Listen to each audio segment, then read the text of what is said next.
Kathy, thank you for having me to your beautiful hometown of Chicago and meeting me here to chat for a while. Yeah, we're so glad to have you here in Chicago. You picked a great time to be here. The weather's beautiful. It's an amazing We're day. in the Ritz-Carlton. It doesn't get much better than that. Not bad, I No, gotta tell no, you. good They digs. took care of us. Yeah. And it's too bad we can't get the view for everybody. We have a really nice view out the window, and it is a gorgeous day. In fall in Chicago, there's nothing like it. It's summer, fall. That's the best time to be here, that's for sure. Okay, so I always like to ask a first question about how you kind of get yourself set up each morning. Like, what's your routine? For me, many know that what I do is do nothing, which is in the morning I wake up and I have a meditation practice to kind of get me set up for the day and get my mind in the right spot. But that's just what I do. I'm curious, what do you do? Well, it's so funny when I hear you say do nothing, I'm always like, I think I'm the do everything person. I'm like the opposite. But honestly, in the last few years, I have started to get into a few habits that have really changed just the way I kind of show up for the day, and when I'm practicing these pretty religiously, I really am just a much better wife, a much better boss. So what I do is I wake up every morning. I'm a coffee drinker, so I usually grab a cup of coffee. I'm an early riser, so it's usually about 5 a.m. And then I have a book that was given to me by another female CEO friend, and I write down sort of the kind of the day plan, even though I have a Google Calendar and it's in my calendar, but I actually physically write it down. And then I write what I'm grateful for. And so just kind of 3 appreciations of, what I feel grateful for in the morning. A lot of times it can be just even that cup of coffee I feel grateful for, the warmness. And then I think about what I'm going to do that day. And then I write down, what if I can only do 3 things, what are the 3 most critical things I have to get to, and then how what kind of steps it's going to take to get me there. And the practice of that has just really been a game changer for me. If I'm going to have a tough meeting with somebody in my office or a client, I am able to kind of pre-plan some of the things I want to say, so I'm a little bit more prepared to have a challenging conversation. Or if I'm really trying to get something accomplished, I'm sort of giving myself the steps that it's going to take in order to feel like I had a great day. And on my even better days, then I'm finding either working out or doing yoga or some type of form of exercise. Even when I'm down here, one of my favorite things is to just take a walk by the lakefront and listen to a podcast. Yeah. I call it my morning walk cast. But those are the things that really I've put into practice in the last few years, and just help me, get set and ready for That's a wonderful routine. And what's the name of the book that you were given? It's called The Best Self. The Best Self. Yeah. Okay. And does it line all these things up for you? Okay. It's a 13-week book, and I'm in my 3rd book, so it's still pretty new for me. Oh, wow. But it's something you can start any time. And sometimes I have to say I don't use it on the weekends, but a lot of times I do use it on the weekends, because I can't tell you, sometimes I have a weekend where if I don't really kind of set up, I'm thinking, where did this weekend go? But I write down everything and the time. Like, if I'm going to work out, I say, because I'll get into my to-do list, and all of a sudden it'll go from 5 a.m. to 7:30, and I'm like, oh my gosh, I gotta go get ready for work, or get a shower. So I write down everything with the times, and so what I liked about it was the fact that you could kind of pre-plan what you wanted to accomplish as a major goal in that 13 weeks. And then, each week you're sort of trying to map back to hitting those goals. And you try and track, personal things as well as professional things, sort of all in one planner. And I love my digital tools, but just the act of writing something down, especially even some of the appreciations or things I've done well or been happy to have accomplished are it's really just a good way to set up. What's it been like for the last, since you're on your third book, it's been at least 26 weeks plus, right? So for the last half year or so, being grateful for something every day. Yeah. Like really intentional about it. What's that been like? Have you noticed anything? Well, I have noticed. First of all, I vocalize it way more because I'm physically writing it down and thinking about it makes me just when it's something that somebody's done or a person, or then I try and take that to the next stage and actually tell the person how much I appreciate them, or what they mean to me in my life. And just so I don't think I would have necessarily I'm sure I knew it in the back of my head that I appreciated those people, but now I not only write it down, then I'm actually talking to them about what they mean to me. So I know it was like 4 or 5 hours ago, but what were you grateful for today? Do you remember? Well, I'm just was grateful for this weather and being able to get downtown, and I'm grateful for the chance to see the Cubs get in to the playoffs and be able to attend the game tomorrow. So that's great. So those are good sort ones. of like, but I mean, I'm regularly just grateful for the good fortune that I have in my life. It's just I'm really blessed. So. The top 3, I think, that you mentioned, right? Setting the top 3 important things you need. So I was fortunate enough to get that advice like 15 years ago from a guy by the name of Dan Gilbert. And I had a chance to sit down with him and chat for a bit. And I remembered asking him, like, what was the most impactful thing that you do the way you start off your day? And he said, top 3. Just like that, he didn't even have to think about it. What are the top 3 things I need to get done today? So has that kind of approach really shifted your mindset each day? And then do you find yourself challenging your top 3 ever? Well, kind of back to my do everything approach to life.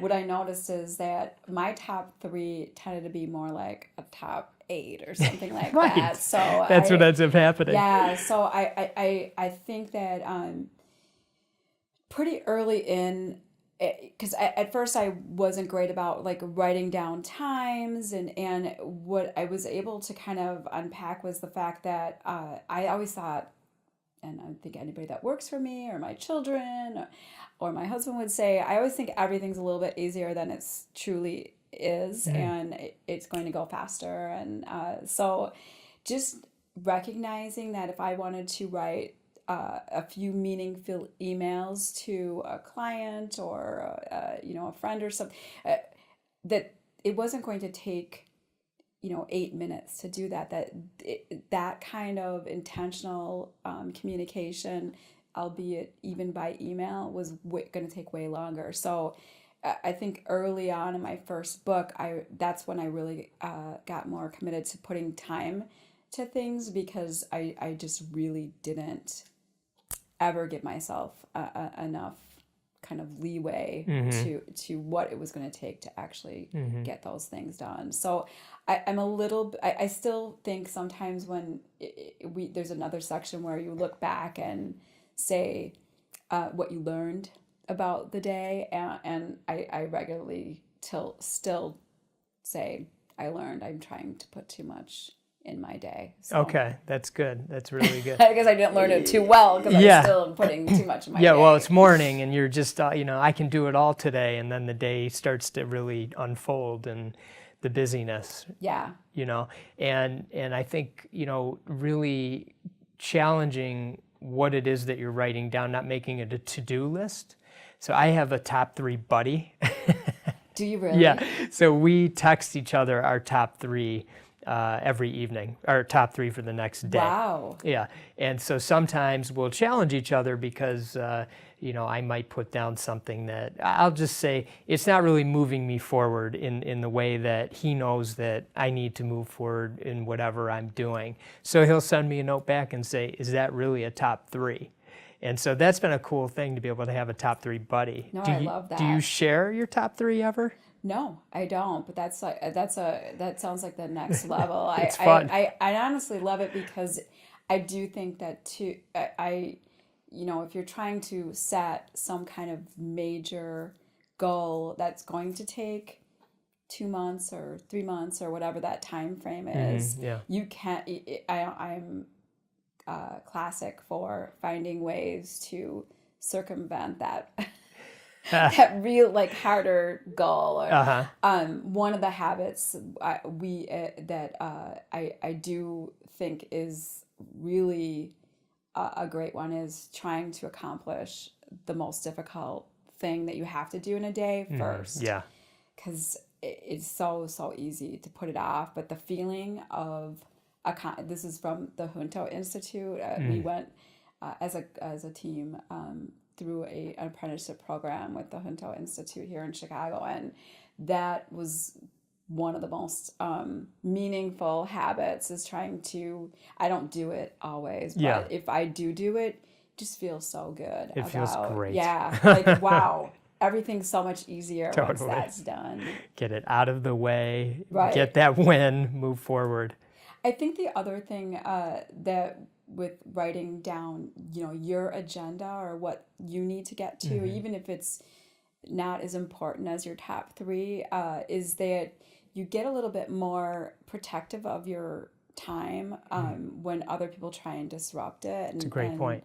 And I think that's one of the most challenging things when you don't really have sort of your plan in front of you, then everybody else's plan becomes your plan. And as a leader, that I fell prey to that quite a bit with, somebody just, hey, do you just have 1 minute? Well, it's never 1 minute. Right. And then your mind is derailed on somebody else's agenda item. And it's just challenging. And it's not that you don't want to be available to other people, but it really is disruptive to not sort of stick to that plan. So. Do you think your team notices?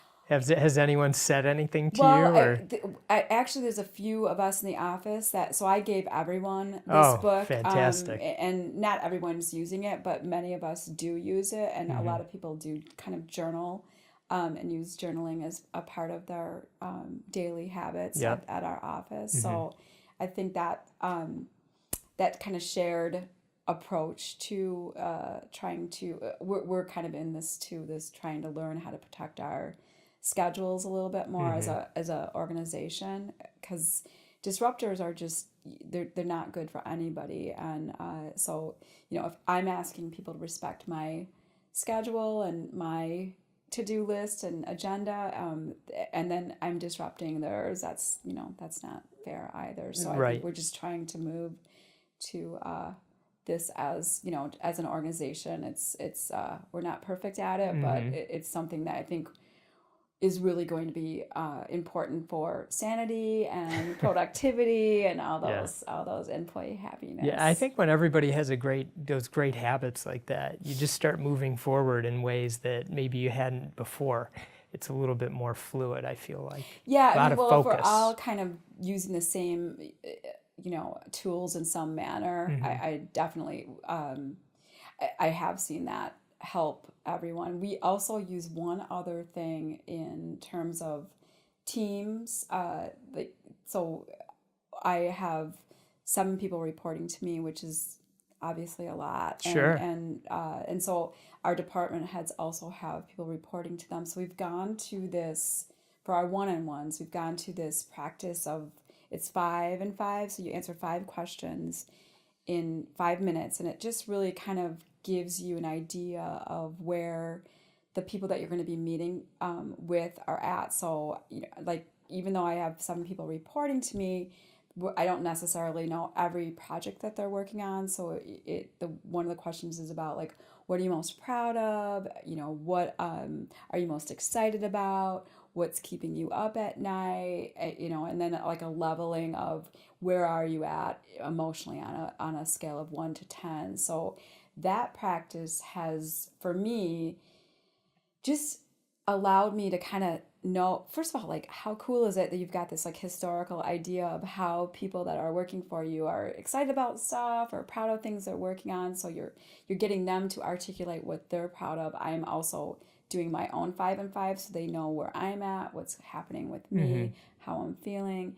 And so when we do get together and talk about things in a one-on-one, we know where we're at emotionally. So if somebody's having a rough day, that's probably not the time that I'm going to like hammer them about, something I want them to charge forward with. So I think that practice has been phenomenal. It's a very emotional, intelligent way of going about a one-on-one meeting. It really is. It's so simple. It is. It really, I don't, do you guys use something like that? Yeah, very similar. We do throw in one, how did you sleep?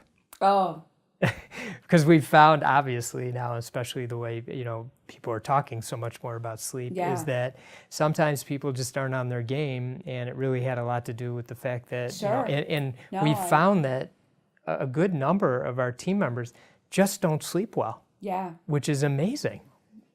Is there something to do about it? I mean, everybody has certain things. It could be kid related. Some people have chronic pain that keeps them up. Some people have a lot on their mind. So it's been a fun discussion to have and sort of share with each other, like kind of let it out of the bag, like, I'm just not sleeping well. Yeah, no, I mean, because I'm not a great sleeper either. But I definitely, and then there's those people that are like, says, yeah, there's nothing I sleep great. And that does get reported. And I have no problem sleeping no matter how chaotic my life is. And I'm like, give me some of that, whatever that. Exactly. It's a way to learn from each other, right? What are your habits? That's really good. How many hours a night do you think you sleep? Well, I definitely sleep about 6 on average, and maybe 7.5 in a really good. And then sometimes it's just like, even though I'm sleeping, it's a pretty disruptive sleep. Right. So sleep is a battle for me. It's been a battle for me for a really long time. So do you know why? No, I don't really know why. I mean, I know what it is that wakes me. Usually we have a dog, so she sometimes wakes me. But the minute I even just get any consciousness, my mind just snaps on. Isn't that amazing?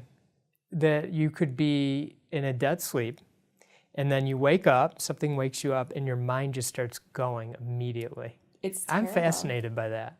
How come that happens? I have no idea. I have no idea, but it is, I'm always kind of having great ideas at that time too. Boy. I should be speaking into some kind of, microphone or something and telling my ideas. Yeah, because I'll do that when I'm driving. A lot of times I'll record, because you're like, oh, what was that great idea I had? And so I do get in the habit of recording things when I am driving or what have you, so I don't forget that note that I want to look at something, or, oh, here's a great headline for something, or just that recorded note-taking. And you do go back to them? Oh, yeah. Yeah, okay. Yeah, I do, because they can be fleeting, but I don't do it at night. So, I'm a light sleeper too, so I like I said, if the dog even sort of, she'll come over and just go right by me, and she wants to get up early too, so she's like, and she never wakes my husband. She's like, well, I don't think she can, so she knows I will get up with her. Okay, so, and I'm a light sleeper too, and so I decided at a certain point I had to take a little bit of charge on this whole thing, because my wife, to contrast, she can sleep through anything, and she likes to watch television at night. And thank goodness for the iPads and things nowadays, because in the old days, she'd want the whole big TV on or whatnot. So do you have anything that you do specifically to sort of protect that part of you, like where you're a light sleeper, to ensure that, as much as you can control, you won't be disrupted? Well, I don't sleep with the TV on and such. Mm-hmm. And once in a great while, I'll fall asleep with the TV on, and my husband will turn it off. Usually, he's up later than I am. I think that's the other side of the sleep thing, is that there was a time where I was thinking I wasn't sleeping well because I was waking up at even earlier than 5, like 3 or 4. But what I didn't kind of take note of is that I would get home, we'd have dinner, and then like the minute I like go to relax, boom, and that could have been 9 o'clock at night. Boom, so like you were sleeping? I was out, out. So I before you were in bed? No. Oh, okay, you were in bed. No, I was like you just sit down, and you're just like out. No. I mean, I was like laying down, but I thought, I kept thinking, wow, I'm like waking up so early, but then I wasn't really taking note that I'm falling asleep way early. So, I see. I'm still getting 7 hours of sleep or 7.5 hours of sleep, but it was, when you're waking up at 3 a.m, it feels like you're not sleeping through the night. But if you're going to bed early, then. Do you notice a measurable difference in your brain power? And I like to, that's how I think of it, because energy is different. Like physical energy for me, for some reason, is different. But I think about like how quickly my brain's working on a particular day and trying to relate it to sleep. Do you notice that at all? Or yeah, I definitely do. But I kind of notice that my brain power is so much at a higher level earlier in the day, and then as the day goes on, if I've not slept well, it's far worse. I think as the day goes on, I get much more challenged to articulate things the way I want them to come out of. They're in my head, not coming out of my mouth. But what's that word? What's that word? Yeah, there's a great word I got. But I do feel like I'm at my best in the morning, and then maybe by 3 o'clock, and that's why I try and have meetings or things where I'm really going to need to take all my best thinking, or have all my best thinking earlier in the day, and try not to. Although some people would say I have budget meetings at 5 o'clock, and I'm like, why are we looking at this spreadsheet? I can't even. I can barely. So do you own it? Longer. Yeah. Yeah, you do. Yeah. Oh, we good. laugh about it. It's like, this is really a great time to be talking about a budget at 5 o'clock when I'm just have nothing left. I have some younger people on my team, and sometimes when I call them senior moments. And so I'll just say, I'm having a senior moment. I can't think straight right now. And then I just feel like they look at me like, you're old. Like, well, no, you don't understand. I need a good night's sleep. Does your team, because I've also noticed the work habits of people that have, work with me. And some people are just crazy hard charges, but that's like 4, 5, like as everybody else or a number of the people are winding their day down, these few people are just like they're like in the office late, just cranking out really cool stuff. And do you guys have that kind of? We do, and some of the things that I've found out is that we're on different sleep schedules. So I wake up very early, like you. I wake up at 4 actually. Okay. So obviously, by the time it's 4. If they slept till 7:30, we're 3.5 hours different. Right. So I could see where they could go and have a little bit more energy than I would at 5, 6 o'clock. So absolutely, yeah. And I think we've just kind of owned that.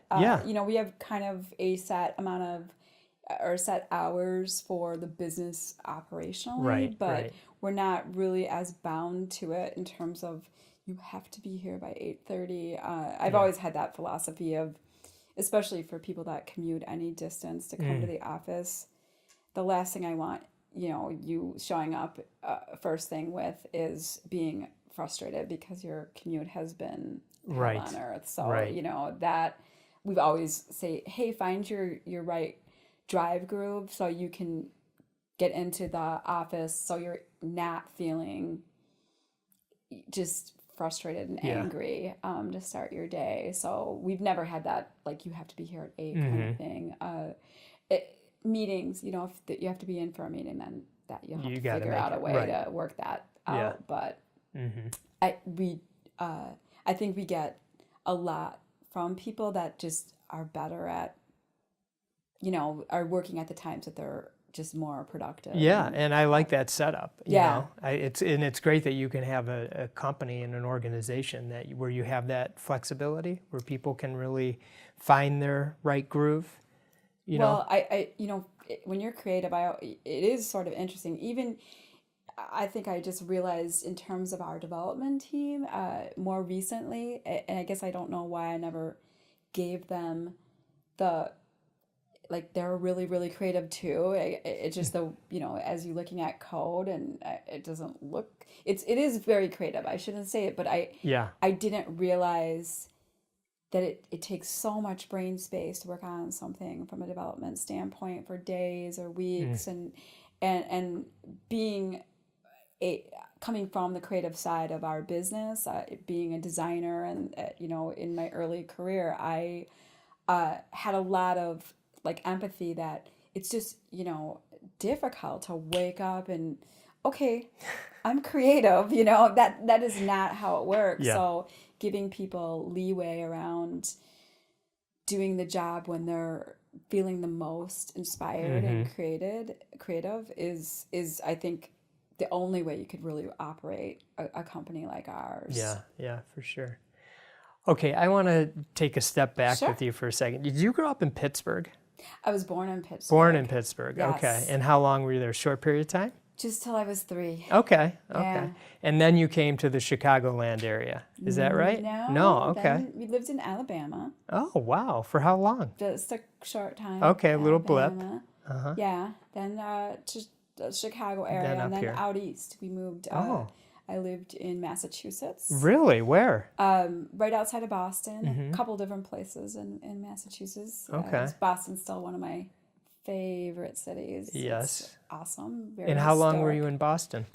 6 years. 6 in years? that area. What age span was that? So I moved from Schaumburg, Illinois, around first grade. So I was there for from first grade to junior high, and then then that's when we moved back to the Chicago land area. And was it one of your parents' jobs was My taking dad, them different places? My dad was in sales, and every time he took on a new role or he kind of grew into sales leadership, and everybody always thinks I'm an army brat, but no, it was a sales brat. My dad just got promoted, and our family, and those were the days you didn't work remotely or have the ability. You actually had to be physically in the region that you were working with and servicing clients. So we moved as his career changed. What kind of products or services was he selling? He was in the plastics industry, so he worked for. It wasn't actually. It wasn't Enron then, but they were acquired by Enron. So it was the company he worked for. The company he worked for was acquired by Enron. Okay. So up until junior high, you'd moved around a lot. What do you think, like upon reflection, that how that sort of had an impact on who you are today? Yeah. Well,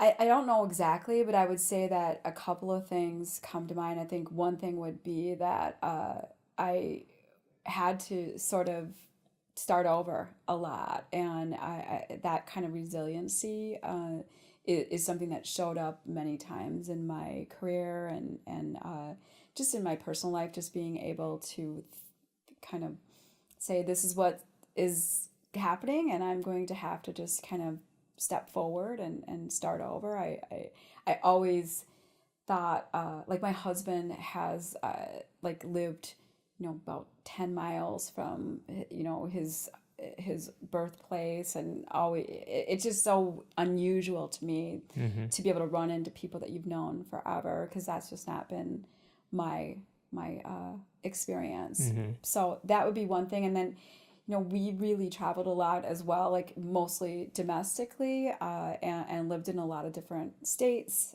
And that's just a passion for me now. I really, really love to travel. I love to experience. I mean, even within our country, there's different experiences of culture. And I think that's been a driver of why I am so fascinated by people and culture and just experiencing different approaches to how people like live and work, and I just enjoy that so much. When you were actually going through it, do you have any memories of being frustrated, or did you have any challenges or anything growing up? Especially I think about that junior high age where it's getting to be kind of a really uncomfortable, critical time, and now you're moving back to Chicago. You probably had friends or something in Boston that you know.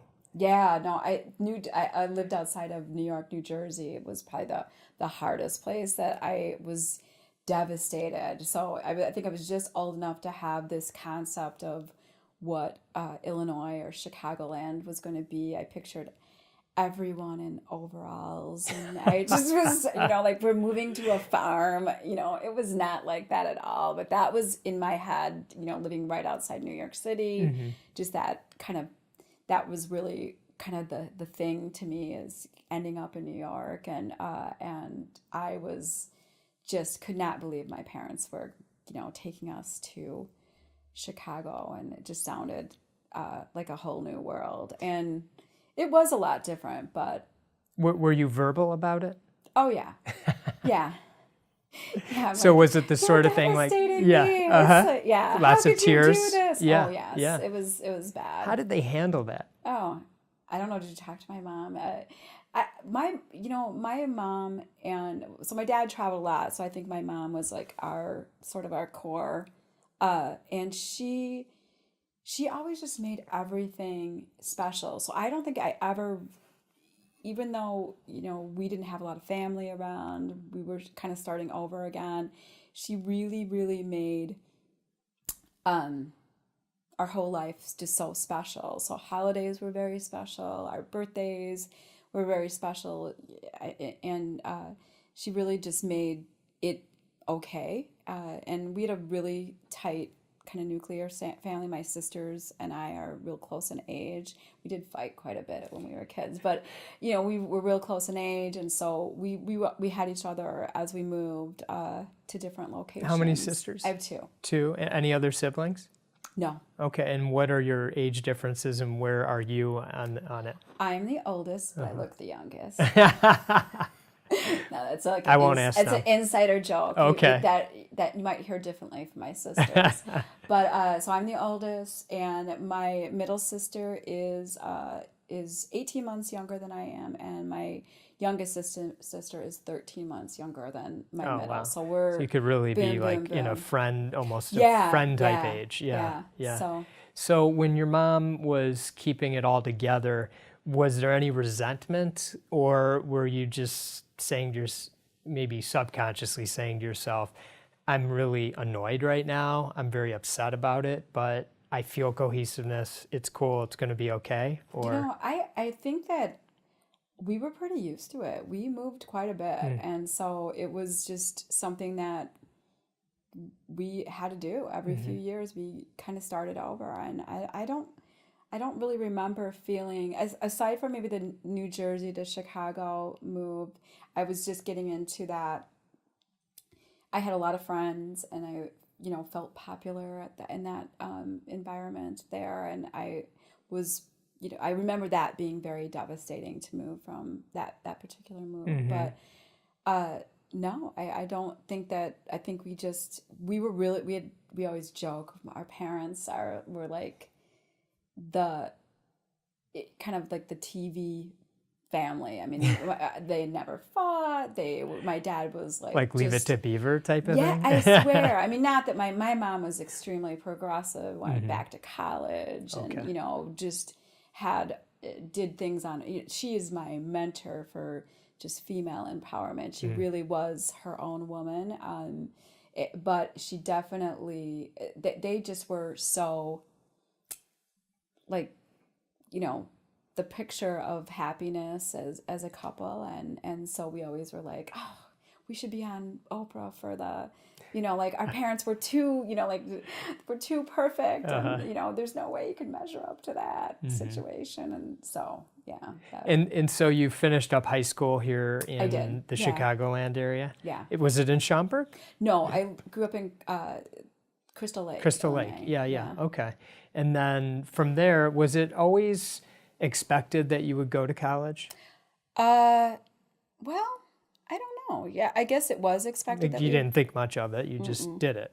Mm-hmm. And you went to Illinois State? I went to Illinois State. And how did you choose that? Well, I think most people, I visited a few different schools. I really loved Madison, Wisconsin. I guess I'm always drawn to water. It's just a pretty campus up there. But I wanted something, I guess, a bit closer to home. I was in a relationship at the time and didn't really want to be that far from my relationship. So I was only a couple hours from Crystal Lake at Illinois State. Okay. And was it a good experience for you? It was good, but I was only there for 2 years, so I didn't finish school. So what happened? I got pregnant. I got pregnant with my daughter, and so I left school and moved to. My parents were living in Nebraska, of course. They moved again. Oh, really? Yes. Okay. So Interesting. I moved to Omaha. So you went to Illinois State I went to to Illinois be State. closer to home. But then they moved to Nebraska. Exactly, like a year after What I was in happened? college. I know that I forgot about that. That was a little crazy. So they moved there, and so then I decided that I wanted to have this baby, and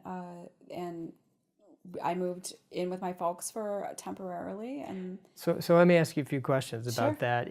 When you're in college, and what kind of what was your experience like? Like for myself, I was a little bit of a partier. School was definitely not my number one priority. So what were you like? I was always a fairly good student, except for a couple of subjects. Botany. I don't know. Who does well in botany? Come on. Really had to spend a lot. And believe it or not, economics. If my teacher wasn't cute and had an accent, British accent, I would never have gone to that class. That was just like a brutal economics. I mean, now I'm like such a lover of that kind of stuff. Yeah. But I had funny. I was clueless. So, but you were studious. You took it seriously. I wouldn't say I was studious. I would say that I was like a good B plus student. Yeah. Because academics came pretty easy to me. So and I love learning. So if the information and the teacher was great, I was all in. So you're about 20 years old, and at some point you obviously said, "Oh my gosh, I'm pregnant." Right. Do you remember that exact moment and what kind of was going through your mind at that time? Yeah, I do remember. I remember just thinking that I had to take responsibility for this. Right away? Yeah. So there was no like, "Oh my gosh." Oh, there was a lot of "oh my gosh." Okay. I was pretty sick too. I did not have an easy few months of pregnancy. And you're in college. My parents lived far. Yeah. It was a rough one, really rough one. So, but I felt that I got myself into this, and I needed to to just take responsibility. So, so in no point, because some might even say, I'm going to have this baby, but while they're going through the pregnancy, they might be thinking I'm missing out, or, you know, whatever, I'm not having a normal experience that I'm supposed to be having, and maybe a little bit, you know, sad about that, or whatever the emotions might be. Were yours different than that? Well, yeah, I mean, not so much that I felt like I did miss out, you know, and I knew it. Like, so I was a young mom. I had two kids. You know, I got married, had, you know, my son, 2 years after my daughter, and my friends, I was still in my early 20s. My daughter was born when I was 20. My son was born when I was 23, and my friends had a completely different life than I did, and I went back to college. It was just different, but I guess I just didn't. I loved having little kids, and I enjoyed that part of my life, and I knew I couldn't be partying with my friends because I sort of had to get up in the morning and Right. face two little faces. And so I mean, I don't, you know, I'm sure there were moments where I was feeling a little like, oh, you know, this is a little like a lot, but you know, I just don't think I wasn't resentful to the Okay. kids. They Yeah, of course. Yeah, they were. It was a lot of fun. It was, you know, I didn't stay in that marriage. That became a more difficult situation. So being single, with two little kids, that was At a what challenging time. point did that happen? My They were 7 and 5. So Okay. Okay. And how did you meet your first husband? Was we were in high school. We in were high high school? school Oh, no sweethearts. kidding. So yeah, And you were both at school together, or were you? was a year older than I Okay. was in high school. Got it. So Got it. And you both went to Illinois State together? no, Oh. he stayed at home. You and, just yeah. kept seeing each other or whatnot. Okay, I'm Right. following you now. Okay, but you did move down to Omaha. And we moved to Omaha for a time frame, and then serious. This is like so funny. My parents moved back here. Oh, come on. Yeah, they moved back to Palatine, and then so we followed not too long after that. My ex-husband was an air traffic controller and so we lived in Oklahoma City for a little while. Okay. And then we did get based out of the Chicago area. So I've been back in Chicago since my early 20s. And So in that early 20s span there, what was life like for you? well, it was challenging. We tried to make the marriage work, and that didn't go as well. We were super young, and so there was a time I can remember that. You know, you do remember these pivotal moments. So I was about 25, and I just knew I was not with the right partner, and I had to. I felt like I can't. I felt so old, but you know, like I can't. If I don't do this now, and if I don't get out of the situation now, I'm gonna be old soon, and and then I won't be able to get out of it or whatever. I was. So we got separated, and then we got divorced, and so I was about 27 when I first started my first business, which was also like another crazy Why not? thing. Do everything. I have like, it's right. That's my motto. Do everything. There'll be my book title. Yeah. I love it. I love it. Yeah.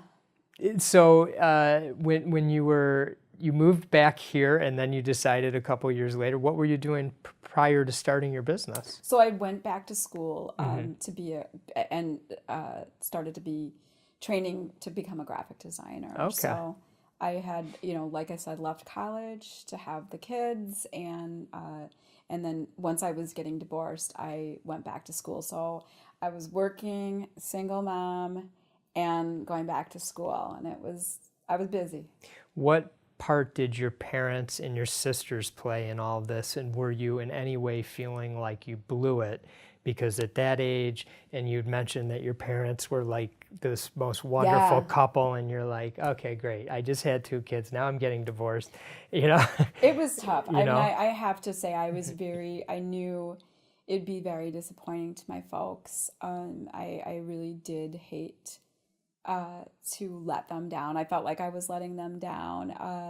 But as amazing as they were just completely supportive of the decision I made.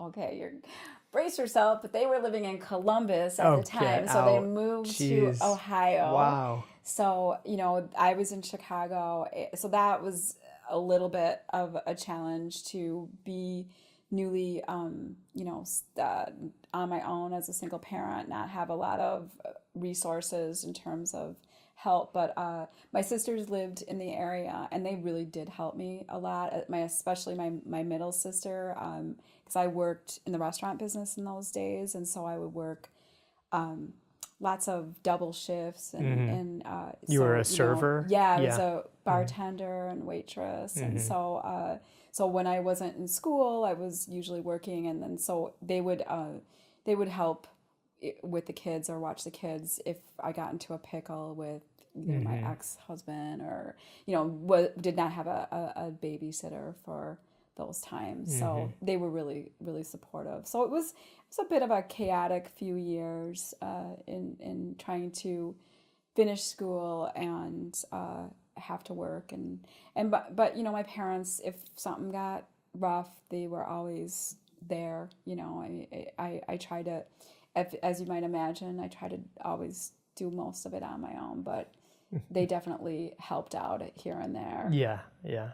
So when you decided to start your first business, was that a scary thing? I mean, being an entrepreneur, there's no guaranteed paycheck, obviously. Yeah. So, well, I wish I would have had a little more forethought. I joke about this. You might not have done it. No, I would not have done it for sure. So I don't know how you started out, but I was working in some of my first, I had a couple of different graphic design positions. I worked for a packaging company, and then I moved to a travel company, and I was working in-house for a marketing team for this travel company.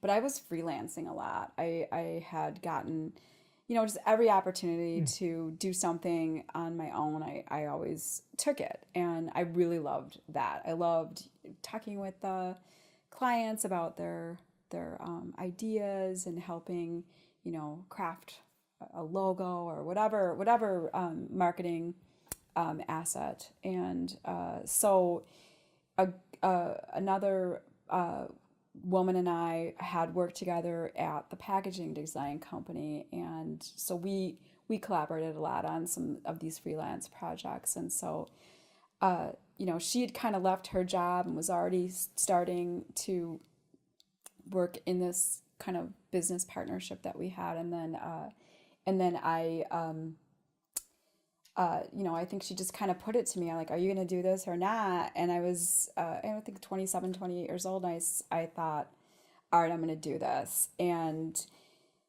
I quit my job, because I think I did have this idea that I was starting to earn a pretty good living, much more stable than the restaurant industry. Maybe not, I mean, I made some good money in the restaurant industry, but I knew it was never going to get any better. It was going to be pretty much the same year after year. And so benefits, and I had a lot of stability in that job, and I actually loved working for the travel company. But if I was going to do it, I was going to have to do it. And, before I got too comfortable and had too many things that I had to be responsible for financially, that was going to be the time for me. But I didn't have any safety net of income. I was pretty much paycheck to paycheck at that time. So the thought of oh, I might not get a paycheck, in this new endeavor of mine just really didn't occur to me. So it was like a really rude awakening.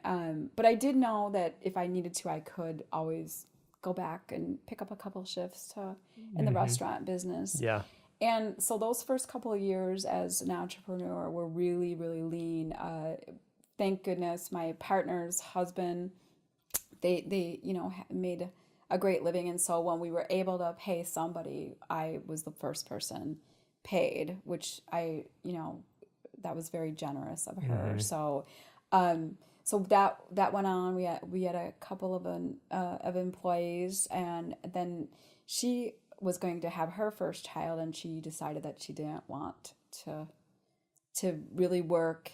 She wanted to be a full-time mom, and so that's when that business we just had a pretty amicable ways parting, and I started on my second business, and that's where I work. How were you complementary to each other in the first business? In other words, in the first business, I mean, we both had a similar skill set because we were both designers, graphic designers.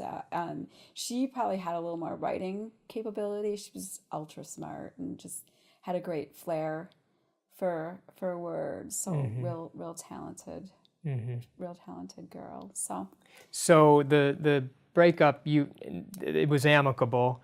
The amicable breakup was okay because you felt like, okay, I can keep doing this, and now it's my own thing. I'll tell you what it was. It was that I had met the man who I'm married to now, and he during the first business. During the first business, so we dated for quite some time. We decided we were going to get married. What's your husband's name? John. John. Yeah, so we decided we were going to get married, and this was also going on, this end of my first business, and he said to me, why don't you just kind of work from the house? You can make a business out of taking, a few of these clients that you like working with. The kids are in junior high. Be home. You can still work and do what you love, but you can do it from our house. We had like a little room in our lower level that had no heat. And I was like, you put me in the one room that has no, it was like, even though it was, working from home and we have a nice house. It was like, wow, this is my office. It's a basement. It's a basement. Yeah. It's a cold room. Yeah. So, you're from the Midwest and you have a basement. I know what you're talking about. It's the blackout lower level. Yeah. So, but I did that for 5 years. So I was fortunate. I had, some great relationships with a couple of my clients. And so for 5 years, while the kids went through junior high and most of high school, I worked from home. Mm-hmm. How would you get clients? It's sort of funny. I was in a networking association that was a driver of my first business. Because like I said, we were always like 1 week away from, not being able to pay anything. So we always had some kind of Hail Mary that would come our way, great opportunity. I did get a lot of, I really worked hard at making some great relationships in that early business. And it really kind of gave me this referral word of mouth opportunity as I worked from home. So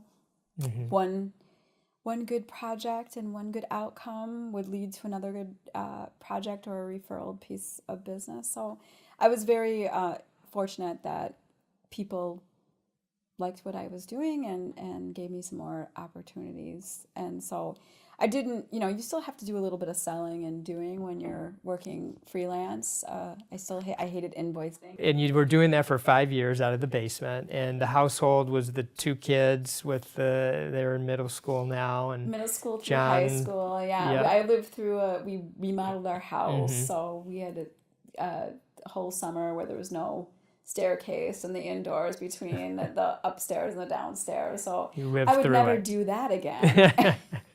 Do not work and live through a kitchen remodel. It was a major thing. But yeah, I really was fortunate. And in that time, I started to play tennis. So my husband said, hey, you really need some outside activities to, because I wouldn't see people all day. He'd walk in the door. I'd be like, And he'd be talking to people all day. He would be, in his office, and he's like, "Can I get a whole foot in the door before we start in?" And so, he encouraged me to try and find some other things so that I would, have a more well-rounded kind of solopreneur environment. And then towards the tail end of that home business, I brought in one of my employees today. She, our art director, she worked out of my house, helped me with some overflow stuff at first, and that turned into 20 hours and more. And then, by the time I was ready to start that my next business, she was working full time for me. And so why was it a next business? Were things just really getting busy, and you were saying to yourself, like, this is going from a one-person thing to like a real company? Yeah, well, I think it was that part of that, and then there was this piece that the other business had just started. My first business was on a verge of growth, and we made a conscious decision that that I was going to move home, and she was not going to proceed with the business. But there was always that piece of me that didn't feel like I got the opportunity to see if I could, really grow and scale a business and really. And you were curious. I wanted the chance. Wow. Yeah. So what did you do? So I got into another partnership. And so we co-founded a company together, and again, a marketing. So that was really early web. And so she had some technical background, and I had sort of the branding and marketing background. And so we co-merged those disciplines and started Desert Rose Design. That was my... Desert Roast Design? Desert Rose Design. Rose, okay. Yeah. And how'd you come up with that name? Well, it was really her former business, that she had a business and I had a business, and she had that name, and we changed it up a little bit. I don't know. I really didn't think about the naming as much as I do now, and so yeah. Yeah, and so what year was this now? That was 2004. 2004. Okay, so yeah, internet was kind of. Yeah. So were you building websites, or what we were you guys building doing? websites. We were doing branding initiatives, a lot of project work. We had some everybody from Microsoft to sort of a lot of local brands here like Mario Ciccocci and Feldco, and so a lot of B2C, but as well we had B2B2C and some real interesting clientele. And what was that ride like with that partner? Yeah, that was it was a 10-year partnership, and it was really good for a while. I mean, we had each an employee in the very early stages, so we worked out of our houses for about a year, and then we got our first office, and then that kind of took off, and we were expanded into our second office. I want to say within like 18 months, we started to grow pretty quickly. It was good for a while. I mean, it was for me, the growth of learning about technology. I still remember today. Our CTO at Red Caffeine, he was sort of new in the country. He was here on a student visa, and he was teaching at Columbia, or like TAing at Columbia, and we struggled with communication because he didn't speak the greatest of English, but we would IM each other, and he didn't have a lot of work at that really early stage, and so he started building some automation tools for our sort of startup business, and so he built this project management tool that kind of ran our business. And everything I'd ask him is be like, oh, well, if I want to do print estimating, I have to email 4 people, and then I lose track of, and and so he built like a feature that would, I could put in all the specs for this print estimate, and it would shoot out, the request for to all my print vendors, and then everything would go back to the database. And I was like, oh my God, this is like, this is Greatest. amazing. And so we did a lot of marketing and technology. So we built a lot of software in those days. I always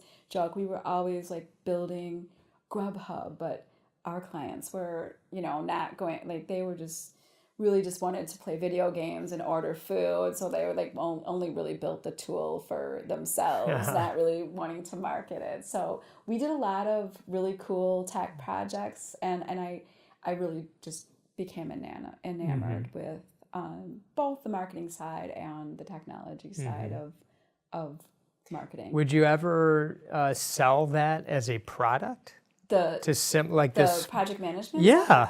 Funny you should ask. Yeah, we're in our second version, and it's been in a beta for about a year, and we just went through a sort of a design project with a local sort of UX boot camp here in Chicago called Designation, because we wanted to not only get out of our own heads about like what the user experience should be, but sort of validate that we have something and we're building something that there's a lot of software in the marketplace, but there's not, everybody is looking at resource allocation like we really need to as agencies. And there's that sort of great gaming numbers thing that we need to see, and nobody is truly solving that problem. So we think we're, getting ready to be able to solve that problem and automate a lot of the other in your industry parts of any service business that needs to track time and resources. And I mean, I could see, attorneys using something just as anybody that is based on a billable hours, or I mean, if you're a service business and you just want to know where people are spending their time, so you can just understand that cost of service or something like that. So anybody that would track time and benefit from knowing what their people are doing so that they could use it as a business metric, I think would benefit from it. But it is really a natural agency pain point that we do a lot of different things, and we need to know where our people are at. So yes, we are helping. We've got a second company set up. We've had it for a couple of years now, but I think we're now finally getting through our utilization of the tool. We've had it vetted by other subject matter experts in the space, and that sort of that design experience. So we're talking about it later this afternoon. Yeah. Wow. So now for me, you jumped ahead, I feel like. Sorry. No, that's okay. It's perfectly fine. But was this person who started to develop this in the previous company? Yes. What was his title? Was it, you call it R something? RTC or something? Oh, CRP. CRP, customer relation. It's crushed red pepper. What is it? It's called crushed red pepper. Oh, crushed red. We what does both that like mean? Spicy stuff. So Oh. I don't know if that's the product name we'll go to Oh, market I with. see. But that should I be, see. It's our internal. We Okay. set up a second company because we do want to build technology. That's just there's a lot of entrepreneurial people in our company. Yeah. We want, we're a small giant organization too, and to be able to sort of incubate some ideas and maybe take some new things to market are just sort of real true vision and aspirations for our company. And I love I'm really hoping that my company will go on beyond me. I've got a lot of really, really smart people that could, take it to the next stage once I'm ready to step away and be a great game of business coach or something like that. I don't know. I'm just like so I'll ask you fascinated. about that. Like, So what before you got into this company, you had that partnership, and what ended up happening there? Well, it was, like I said, really good for a while, and then it wasn't, and we ended up going through a pretty traumatic, toxic business divorce in 2013. What happened? Where was the point? Well, I mean, I guess it was from the very beginning. I mean, if I'm really honest about it and thinking about the partnership, we weren't totally aligned. I mean, I entered into the business partnership pretty naively and at my own fault. I mean, I didn't realize there were certain things that I didn't know and I should have asked, and then kind of in true form, I said I would do something, and I pushed forward even though there was some early indicators that it probably wasn't the best idea. But I also have to just own the fact that we did have some good things. I mean, we were really, we were a good team in a lot of different ways, and I enjoyed the relationship for a long time. But what ultimately happened is we did see things a little bit different. I mean, we always had that technology side of our business, and then the marketing side of our business, and I love the aspect of having those both, but I don't think that was where her heart was at, and when it came down to it, we just couldn't get past the fact that we did not have the same values. I mean, we didn't have the same business ethics and standards, and I think I just didn't put a lot of weight into that. I didn't think it really mattered at the outset. I just didn't. And now, and I was just so dead wrong, because even if I think about like in a marriage or a friendship, if you're truly not aligned like that, then when things are tough, that's when you're tested. I mean, we just had an incident like that at our company where there was so much good in a person that we saw, but they went against our values, and it's tough to make a decision based on values. But if you agree that's your the foundation of how you're going, that's the ground rules of your organization, then you can't have a gray line there. You have to protect that, because at the end of the day, when you're not aligned, that to me was the breaking point. I mean, I really, really believe that is where we went apart. At what point was there like a heart-to-heart with the two of you, where you guys sat down or shouted across the room, or however it happened? What was that like? Like, give us like an insight on that. Well, so the last the last year of our business, we'd had some good years, and then we had some really rough years. And so the last maybe 18 months, 2 years of our business, things started to go like up. We were financially getting awarded some really, really cool pieces of technology business for the software that we had developed in the accreditation space. And so that was super exciting, and really, really big ticket price product building. And then we are also starting to get those same type of, not maybe quite the magnitude financially, but a much more residual contract relationship with our marketing clients, where we were really being the outsourced marketing department and technology department for clients. So those relationships were also, so things were going up, and we had like a board of advisors and mentors, and like it just seemed like everything was going like super well, but over and over, I think she kept telling me that her heart wasn't in the marketing side, but I guess I didn't really think that meant, we're not gonna continue doing that. And so and then there was just some other things. There were some personal things that I felt were going on with her that I just was giving her a lot of space. And then it just got contentious. It got to like, no, we are exiting. We're not. Let's split the company, and and against all advice of our mentors and advisors, and they just could not understand why we wouldn't want to run with this success we were starting to have. And so so we got into like an argument like right before the holidays, and it was pretty heated, but we'd had arguments before, and I thought it was bad, but I didn't expect that it would be the end.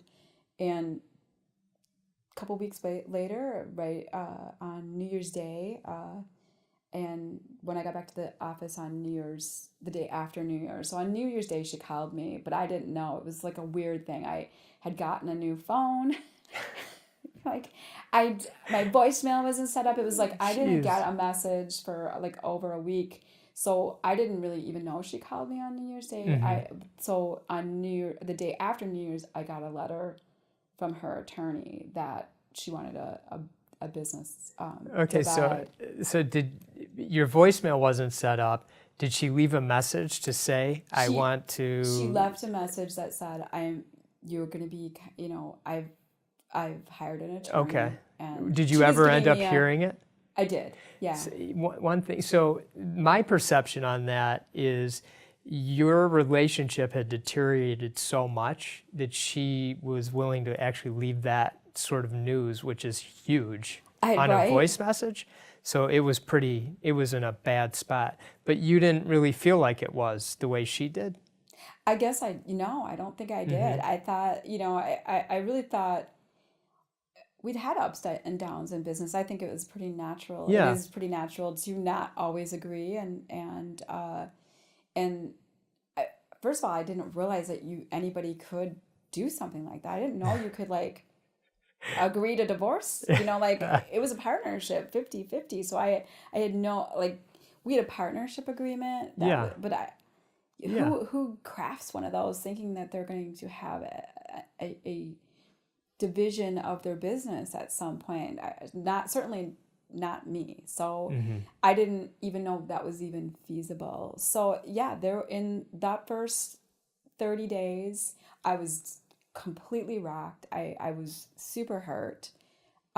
Did you ever try to talk to her? Did you call and say, "Wait, can we just talk? We meet me for coffee?" I did try, and there was a friend of ours, and I did try to talk to her to see if she could try and mediate between the two of us.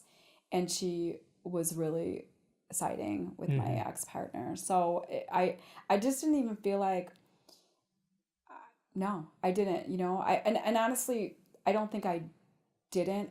I think that's when I had a conversation with somebody else that led me to just realize that there was no repairing this relationship. No matter what I wanted to, what I had hoped could patch things up, we were so severed in terms of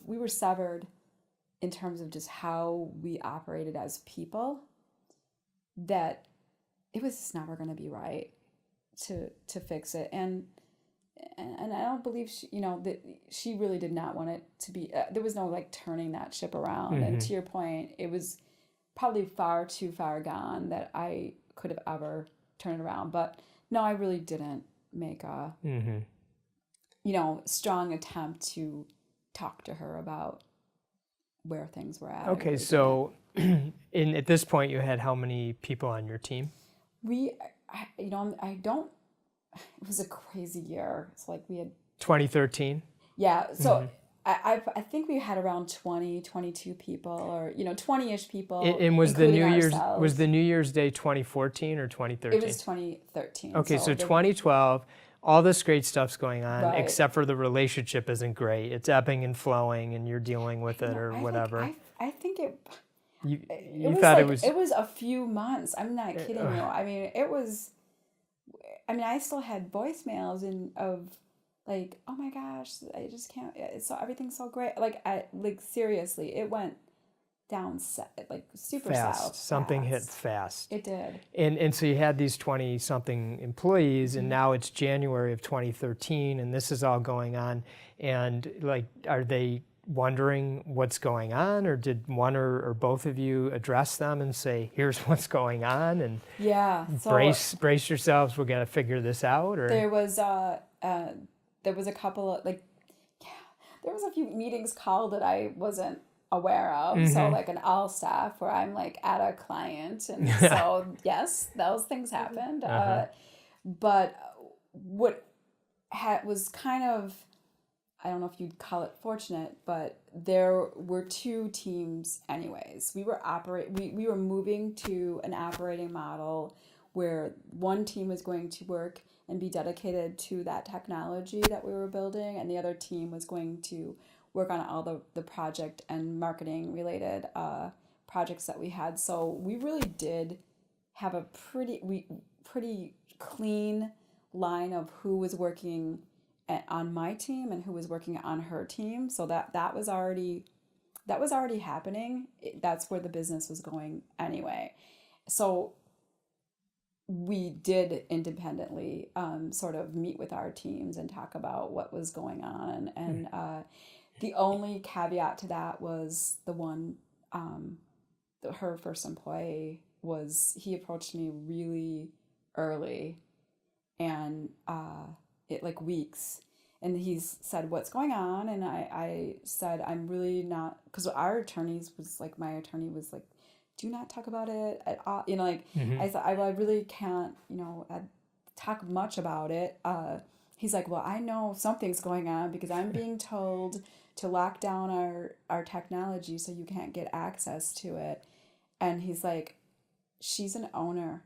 I can't take her access to one of the technologies that she owns away from her. And he's like, so what's going on? And good I'm for like, him. okay, so this is going on. And so he asked me point blank, he's like, I can't be a part of this. Is there a place for me on your team? So if you can imagine that the other person's first employee wants to go with me, so it was already pretty heated, and that act was... That was it. It was that like, put it over the edge. It really did. I mean, it was, I'm sure, a huge blow to her, and it created an incredible just divide in the office. So he was really torn because he did have responsibilities to the other initiatives that were going on, and so we had to continue to operate. We couldn't not operate, or the business would have just went under. And we had a lot of contracts and promises. I have so many questions about all this. So first of all, when you're trying to work this all out, how do the numbers work? I mean, is there a value put on each division, and are you trying to make one division, whole, or? You know what? And was she going to take one of the divisions? It sounds like she was going to do one thing. And the options were that we would... Now I can't remember verbatim, but I think one of the options was split down the middle. The other option was for me to take a cash out, and the options presented to me, like take a cash out and just leave the business, and she was going to shut down the marketing side of the business. And I think there was a third option, but I can't recall what exactly those terms was the were. cash out a fair deal? No, I don't think so. Yeah. I mean, we never did. So mistake number one, yes, we had an opportunity to get a valuation, and we should have absolutely gotten that valuation. But what it turned into was just this ridiculous infighting. And so to the point of where the attorneys were dragged into it, and we spent a lot of money. I was going to ask you. I'm dying to know what brutal. your attorney fees were. Like literally, my salary was cut in half. I mean, I was just spending so much money on the attorney's fees. It was a horrible thing. I mean, I would completely do it differently. I think it could have ended better. I mean, I share a responsibility in what happened in terms of how south everything went, absolutely, How long did it take to work it out? a year. It A was full year. almost a full year. in- So November 1st of 2013 was like The when final. when it was finalized. And how did the customer base maintain itself? I mean, I don't know how It's you sort two of could funny. even I mean, focus. all I can speak for is the experience of my team and my customers. We did some of the best work of my career during that time. I think we were so laser focused on, like, it was almost a little bit of a competition. I have to say that too. Like, we were doing excellent. There was a lot of chaos going on the other side, and a lot of things would get tossed over, like, oh, we're not going to work on this tech project anymore, you're going to get it, and it would like be a day's notice, and we would try and make it right. And so we just were so focused on trying to deliver this exceptional client experience for so many reasons. It just was it was like the one positive thing that could be happening. So I think there was a lot of all in on that. But were you all in the same building? Yeah. Okay, and would people be like not talking to each Yeah. other in the hallway or Oh, something? yeah. Like just walk by? It was like you're a not on my force team? field. No, it was. Wow. There was a point where all the desks from that team got moved into one office, and they would like lock the door and it was. Was it bizarre? It was like living a nightmare. I mean, I swear to God. Would you ever go and say, "You guys, what's going on here? Aren't we all just humans?" Well, it was so bad. Yeah. It was. I can't believe that people stuck with me during that time. I mean, if it weren't for some of the things that we did, like our culture club, which we still have today. I mean, Your group started that during that time? Yeah. So I think it all started like kind of happened to be, it was, I met, with Tom Welter. He During coached. this Yeah, 2013? So in 2013, I knew him through, we both spend a lot of time on just leadership development. We were in a lot of different circles, and we'd known each other, like, I think he spoke at something I was at or what have you. So we kind of casually knew each other. And who's Julie, Tom, just for those that don't? Yeah. Tom Welter is the Chief Culture Officer of Tasty Catering, and just an all-around like amazing guy. Yeah, just Google him and Yeah, you'll see, watch a video and you'll know. Yeah, he's just a super guy, Yeah. great person.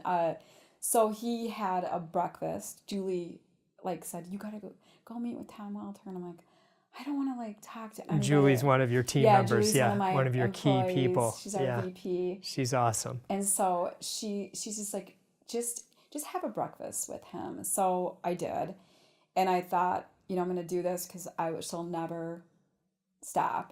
And so I had the breakfast with him, and he's the person that asked me, so are you and your partner's values aligned? And I it is one of those same moments where it's just like, somebody slapped me in the face. and I just, first of all, I can't even believe I'm being asked this question. And I'm like, oh my gosh, this will never get repaired. No, I cannot.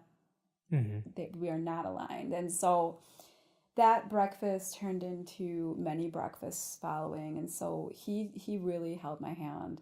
He and my husband, they just held my hand through every stage of these months of unwinding.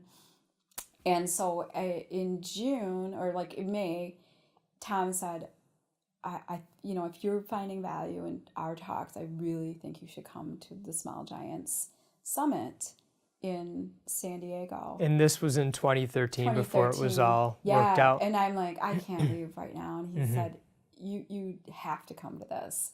And so he coerced me into going to San Diego, and that was a huge turning point. So I met, so many amazing people at Small Giants. I, got familiar with the great game of business. And so these things, these teachers, I saw Ari Weinswig and from Zingerman's and did visioning session. I don't know. You were in 2013. You were there, right? Mm-hmm. Yeah. So that was a game changer. I mean, I never wrote a vision before. I never thought about where. Were you there alone? I was there alone. Okay. One more question as you're winding this down Okay. and negotiating. Yes. I'm imagining that with the attorneys, they're going at you. No, we want this, we want that. How are the finances being commingled with the company, and how are the two of you, like, who's the intermediary that's keeping everything like sort of kosher? Well, we did have a really great person doing our bookkeeping at the time, and I give her a lot of credit because it had to be. It was crazy. I mean, like, just crazy. So the finance was crazy too. I mean, things went on in that year. Hires were made, recruiting fees were approved, like, just stuff, so much stuff. And she just really just showed up, did the work, reported to both of us. It just was such a, just like a comment. I mean, like, she really, I know she was torn in so many ways, but she was super professional. So that was really handled. I guess what you're asking is, or maybe I'm kind of interpreting what you're asking is that, so the few things that I would say to anybody else in terms of a partnership would be, number one, you do need to think about, like, the what if something goes, aside from you should be aligned values and talk about that early on. And I don't think many founders do that. You should have an operating agreement that is fair and you understand it. Like, you should know that it's part of your responsibility as being a business owner. The second thing I would have done differently is I would have immediately gotten an evaluation. I wouldn't have spent time going down a path, because emotions happen during something like this, and it's like any divorce, it's usually not good emotions. So you do a lot of things that you wouldn't normally do under other situations. So know what you're valued at, so you can make a more business-like decision about what the outcome looks like. Because at the end of the day, we could not agree, and we got into an arbitration agreement, and I had made one mistake in terms, and I knew it when I was saying yes to it, is I let my attorney say okay to something that went on our accounting from the year prior about our client deposits. And that little piece and that little action made me culpable for, like, this client deposit situation that really ended up kind of favoring my partner in the very end. And so, Financially? Financially. And so I was on the hook to do a repayment schedule to her in the startup of Red Caffeine. So we did not end up on the...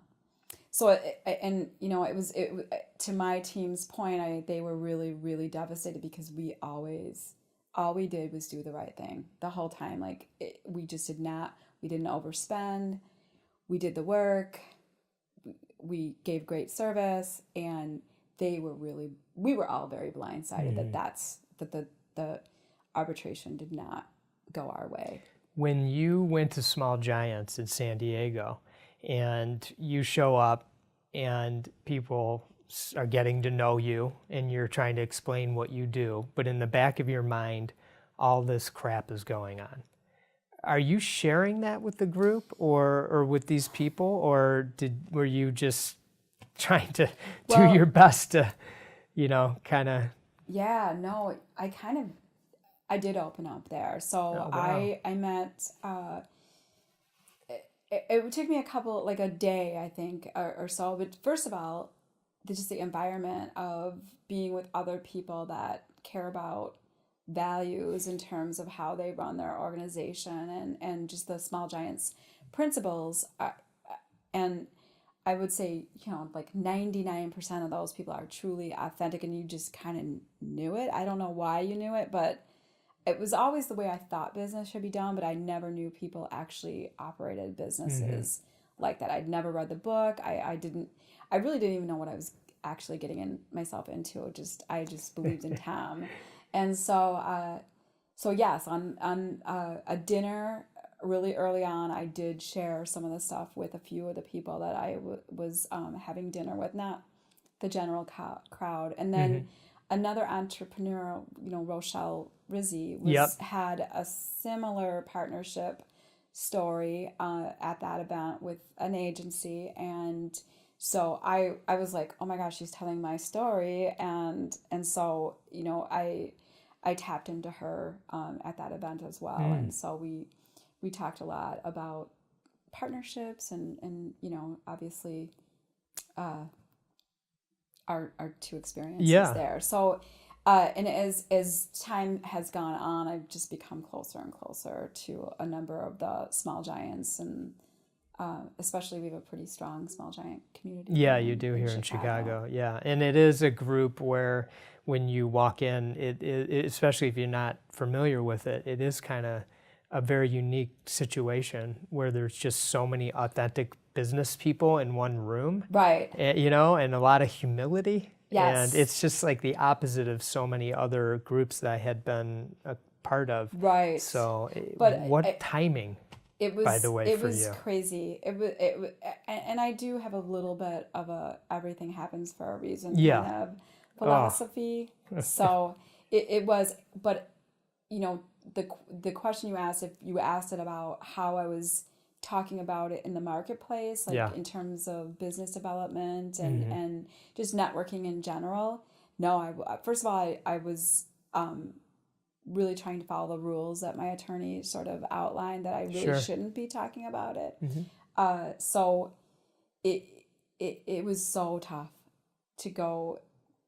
It's, to go out to any event and talk positively about the business. And so I really didn't do a lot of it. And that was another sort of side effect, was that when we did exit, we didn't have very much in the pipeline in terms of business development, because Julie, my VP, she was in the same boat. When it's just like a storm of chaos and toxicity in your organization, I don't think nobody, that could say they run a values-based business or even would want to run a values-based business could ever be out there telling a story that it just wasn't possible. You have for to me. believe it in your heart. Oh, it just oozes out. It was one horrible. way or the other. I really just couldn't go out. I mean, that was a fact. I mean, I didn't spend much time out networking in the community during that year. It was just impossible for me. So it was a stressful year. Did your kids know how you were? Yeah, because they were older at that point. Were older. Yeah, and so they saw you going through this. Was that the most stressful thing you had been through in your life? Well, probably my father's death would have been, up there. He had emphysema, so it was a long, long and wonderful sort of time that, I think that when somebody is going to not be there, that for sure is something that you're conscious of, you can make a lot of time for. And I was so grateful that, not that he was sick, but I was grateful that I had the time and took the time to devote to that relationship. And when was that? That was in it's been 9 years. 9 years. Okay. Yeah. So it was before this. Right. That was before this. And then about a year and a half later, my best friend got sick with, so those three. Wow. Yeah. I couldn't believe it. I'm like, not that this is all happening to me, because of course it was happening to him, but I just could not believe that somebody my age was going to, he had esophageal cancer, and it happened quick. And so, business is business, but going through, seeing him deteriorate, that was super, super rough. Did you ever have a time where, when this span was going through, did you start to feel like nothing's going right in my life? It's sort of funny. I think the business divorce was really, first of all, I don't think I recognized how much it was taking out of me. I really now know, like, I gave everything at the office because that's what I had to do. I mean, I had to show up, you know, even though everybody knew it wasn't super positive, I had to show some level of positivity. I was, you know, really becoming a much more vulnerable person in front of my team because I was not that person. I was really not exactly that leader prior. I always felt like I had to put on the game face. Right. And I think I did, you know, to a degree because I did have to, but I also, you know, people knew it was tough on me. I don't think I realized how tough it was on me until the aftermath. I would go home on the weekends. I always joked, I'd be wearing sweatpants and I wasn't working out. I just I could not, like I said about not working, I really had a hard time even going out and socializing because I just, everything, it took everything just to show up for, you know, 40 hours a week of chaos.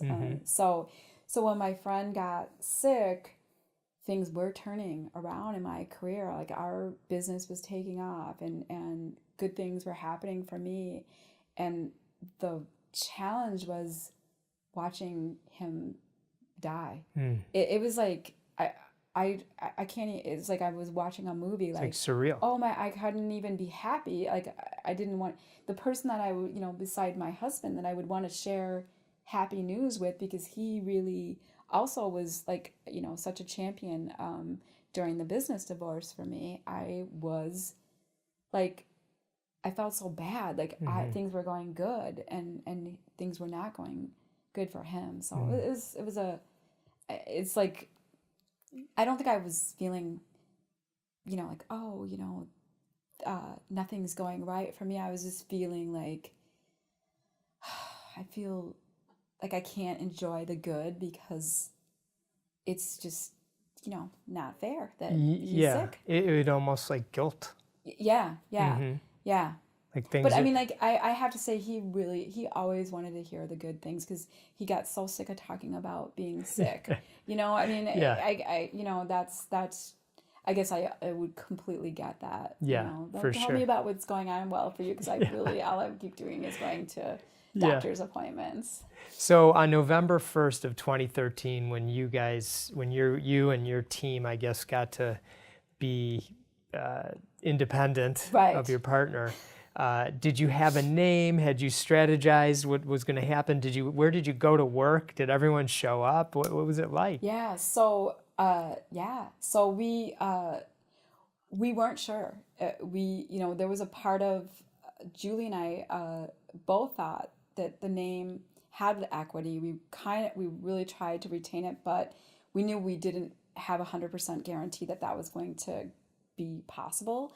So we did start to think about a new naming strategy in the final months before we kind of knew when the arbitration was going to happen. And so we went through a whole naming strategy, sort of like we would do for a client. And it was a lot of fun. And so we had the new name and reincorporated in September. So I think like late September, we actually had the domain of 2013. Of 2013. So because we you were working on it. Yeah, we knew we were had to be ready. I mean, we had to be a business. We had to take all care of all the legal stuff. So we did have that set. We weren't exactly sure what like the final cutoff was going to be. We retained the office space, so there was 7 plus myself. So the 08, the original 8, we call ourselves. What do you call it, the 08? Oh, like original 8. So 08. Yeah, I like that. 08. Yeah. So so we took possession of the office space. They even after the divorce, like it's like how bad can it be? They had a couple weeks. I think they had the ability to be in the office until the November 15th. We're just like, oh, please, just not to be with each other will be such a blessing. But so you know, around mid-November, that's when we were kind of on our own. And how did you end up with the name Red Caffeine? Yeah, so as I mentioned, we went through a naming strategy. So you know, but I mean, how did you come up with that name? So what does it mean? Well, we came up with it through a few ground rules. We wanted to, so Desert Rose had a red as part of the branding. So Okay. we really did want to hold on to a little bit of our former self in some positive way. And Yeah. so we knew we sort of wanted something red. And then we had a whole bunch of other names. We know animals. Like there was some, we kind of gave ourselves some framework so that we would be able to sort of narrow something down. But the whole team, or the seven of us, came with some ideas. And Jimmy Maritello, who's on our technology and strategy team, came in and threw Red Caffeine on the whiteboard on a piece of paper, and he's like, I only have one idea, and I bought the domain. So That's so there great. was like 7 or 8 of us sitting in the room, and we unanimously just loved Red Caffeine. It's we a great loved name. it. It really, it really is a great name. It is a conversation starter. We also wanted, in a small giants way, not to be limited by being a design or an agency. And so we chose a name that we could add something to.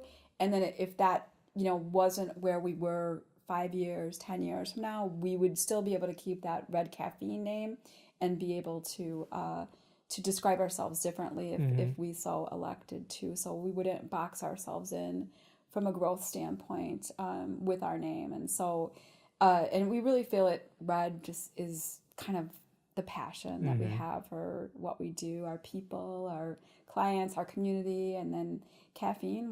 We're really highly energized. I mean, if you've Energy. ever been around my people, You guys are energy. we are. There's no So, question about that. Yeah, so we've got a. So, was there a specific type of communication that went out to the customer Clients. base? Yeah. Well, of course. I mean, Okay.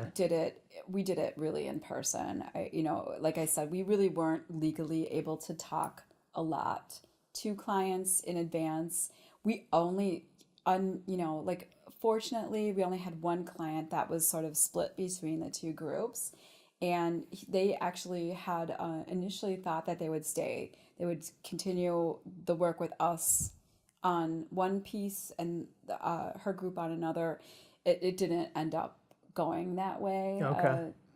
So anyhow, we ended up getting all that business, and they're still one of our top clients today. Huge advocate for us, and just the CEO is just like one of my favorite people, and just a really cool business owner as well. Were you guys worried about communicating it? Of course. And then Yes. was it bigger or not as big as it was in your heads? It was not as big as Isn't that always the case? It really is. I think it's a real compliment. That's true. I can say that I remember it verbatim, and it was said multiple times to me that I don't care what your company is called. I work with you. I'm doing business with you, and so it still is a people. You can call yourself, even as a marketer, I hate to say it, but it is the brand is the people that work for the brand, and so that we didn't skip a beat in terms of that piece. We had to really scramble for new business pipeline. That was one of our biggest challenges. Well, you got it going. You Right. built it up. This August, you guys were ranked 3,000 something on Yeah, the yeah, Inc. 5000. yeah. So congratulations. Thank you. That means you've grown tremendously It's been over cool. the last 5 years. Yeah, And what a ride since then. exactly. Yeah. How you feeling? I'm feeling good. We're going to celebrate 5 years in business. Yeah. And we always do What's the crazy- official anniversary date? So the official anniversary date will be November 1st, but the ceremonial date is always somewhere around Halloween, because okay. we do this costume event where the team and some of our clients get together and just celebrate our anniversary, and it's a lot of fun.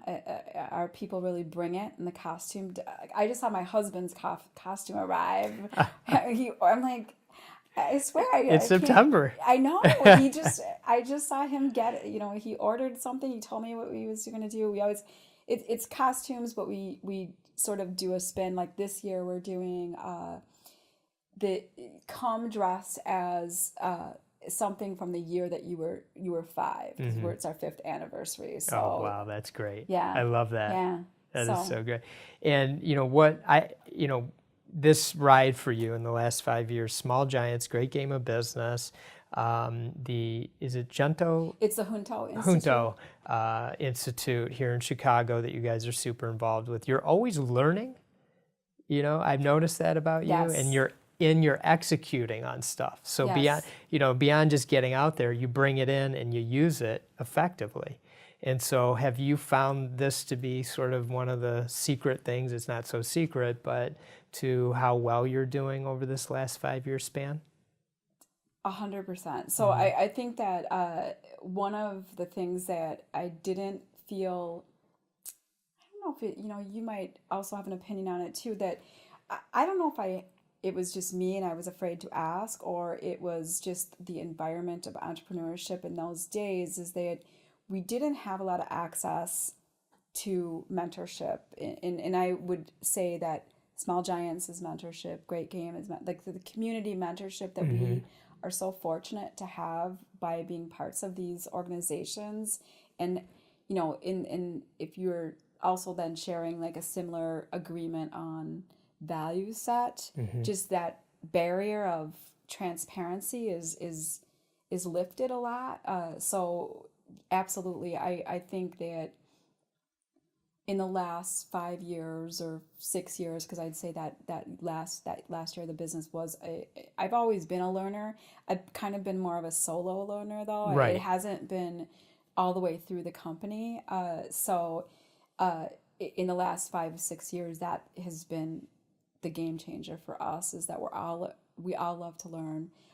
We've gotten pretty good about not trying everything, because we're gonna do this, Right. and then we're gonna do that, and so we I think I even called you. We were considering EOS when we were considering the Junto Institute, and the team. I was really like, let's do EOS, and my team was like, we don't feel like it fits us. We think the Junto Institute and learning to be emotionally intelligent leaders is really more our like what's going to work for us. And so that's what we did. We went in that direction. So yes, it's been so incredible to have just access to that information. Did Tom encourage you to open your books? No, actually. No? Oh, interesting. He really, it's sort of funny. It's not that he discouraged us, but I think he also was trying, some fun Tom stories. He helped us with the core values exercise during, the early 2013 days. So he said, hey, I'm not a facilitator of core values, but he helped us. We did, a couple of brainstorming sessions. We talked about our personal values, and he kind of led and facilitated some of those sessions for us. But I do remember asking Tom, like, so how long does this culture thing take? Like, I was going to be able to like check it right off a box, like, my list. Yeah. 7 o'clock, culture.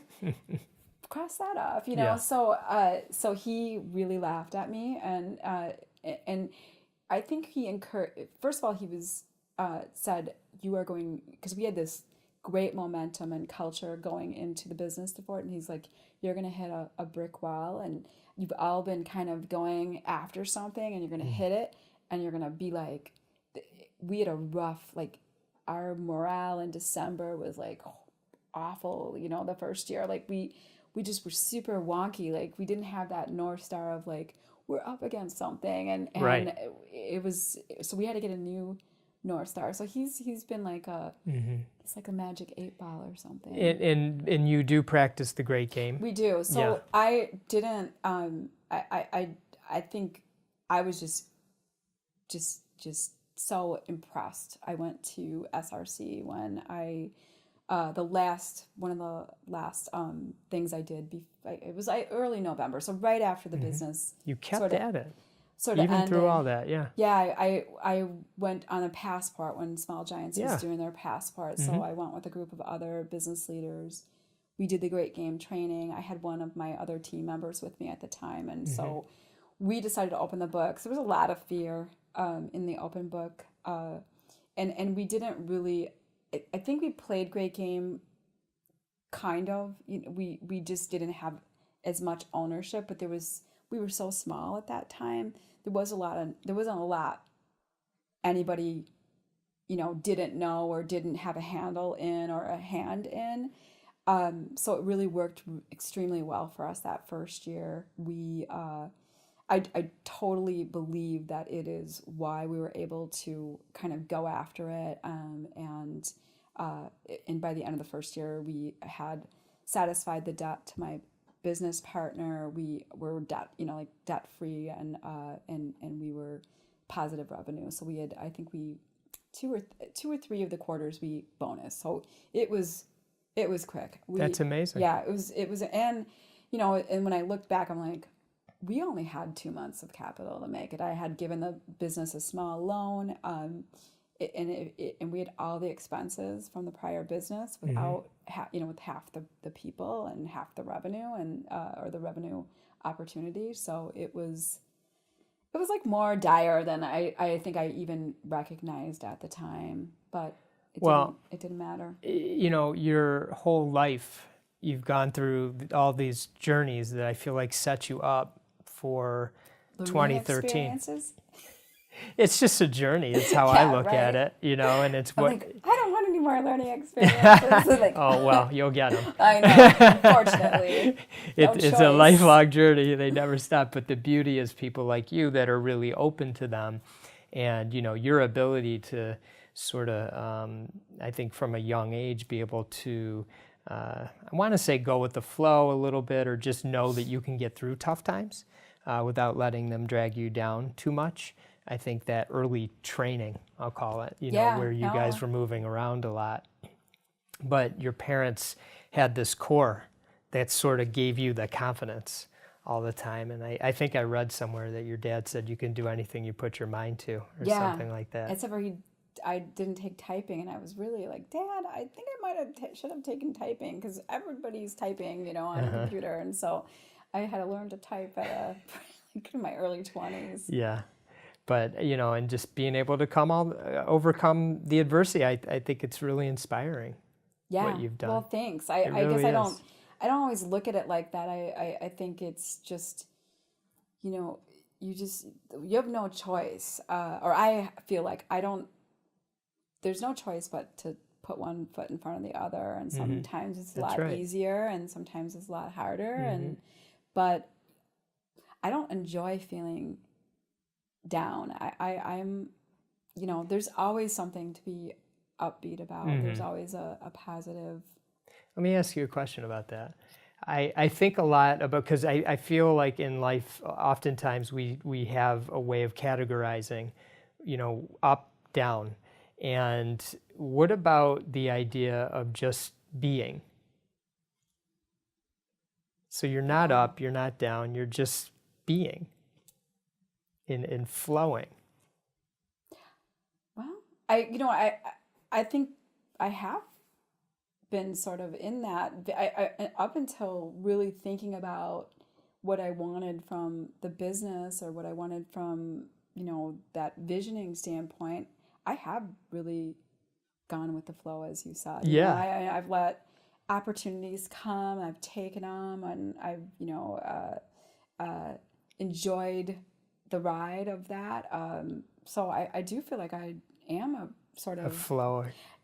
I can't. Like a river, it kind of goes through rocks. If you look at my schedule, you might not agree with me, because there's a lot of things in it. Yeah. So I don't know if that somebody that's a go with the flow has that kind of schedule. Oh, it's funny. I don't think of it that way at all. No. And I'm like you. I have a really busy schedule as well. But what I try to be aware of, and I don't always do a good job of it, is just understanding that whatever's coming my way is just what it is. And it's not like, oh, that's a bad thing, or we got some bad news. We just got news, and now we have to deal with it, because we get news all the time. And sometimes we got some good news, but that's also just news.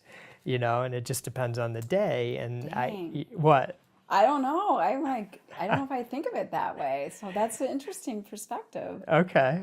I'm asking that of people. I'm just curious about their mindset around that, because it does feel to me like we've really gotten into this good bad situation, and really all these things I feel like, and you're a great example of it. When I think of young women in their 20s or in college, and what sometimes they might get caught up about, take a look at this podcast, or listen to this podcast, or watch Kathy, because you overcame, adversity. Like when you tell this story, it's like, yeah, it was challenging, but I did what I had to do. It's just like, it's inspiring. Well, thanks. I guess I just look at it like it was life. And, Yeah, it was. And honestly, even in the roughest of days, I still was having a lot of fun. I mean, even when great. I always joke, like, my kids didn't even really know that we were, like, poor. Yeah. I mean, like, I didn't know we were poor. Like, I got a turkey one time. I'm like, oh my gosh, I'm poor. There's a turkey sitting on my... I was just like, but how wonderful that somebody like gave me a turkey. I like that. I just was blown away. I don't. That's amazing. My kids always thought, well, she works in the restaurant business. Like we can go to restaurants and just eat. Yeah. They didn't realize that like I actually had to pay for those things. So wait, somebody recognized that you could use a turkey. I think the school or what have you like sent me a care package for Thanksgiving, and I was like, wow. Oh my gosh. Honestly, I qualified for food stamps in those days. And I went and I stood there and I'm like, I can't do this. I couldn't. I just couldn't. For some reason, I'm like, no, somebody else needs that a lot more than I do. So I knew an attorney at Creighton College when I was going to school in Omaha that had gotten her law degree. She was a single mom.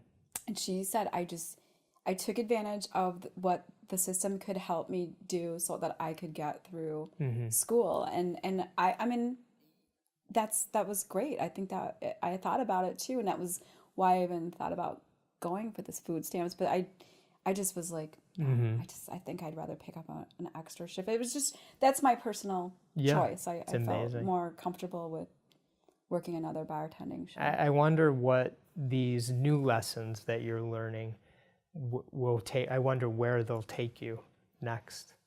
Yeah. Do you have any thoughts on that? Well, I'm entering into a new part of my life because my husband is going, hopefully his business acquisition is going to go forward. I don't know when this podcast is coming out, but hopefully that's going to happen. And so that's going to be a really different experience to be married Meaning to somebody. He's selling? He's going to be, selling his business, potentially. So, and that's going to be a new chapter for my personal life, and that'll be interesting. And like I mentioned, as he's selling a business, I am going to probably start the second business that's been incubating for a while. I'm really excited to think about how that could take shape, and then both a little nervous too that it's already hard to run one business. And wow, like could we run two? But I think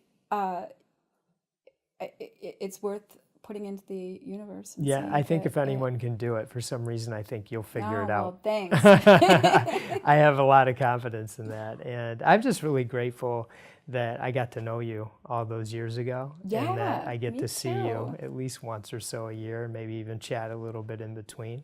And like we were saying at the outset, this is the longest we ever got to sit down together. Unfortunate.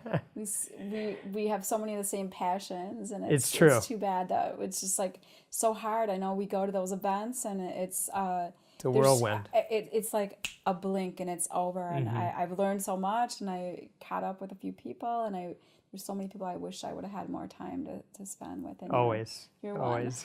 One. Likewise. Thank you for joining me. Of course. You're the best, It was so Kathy. fun. You're the best.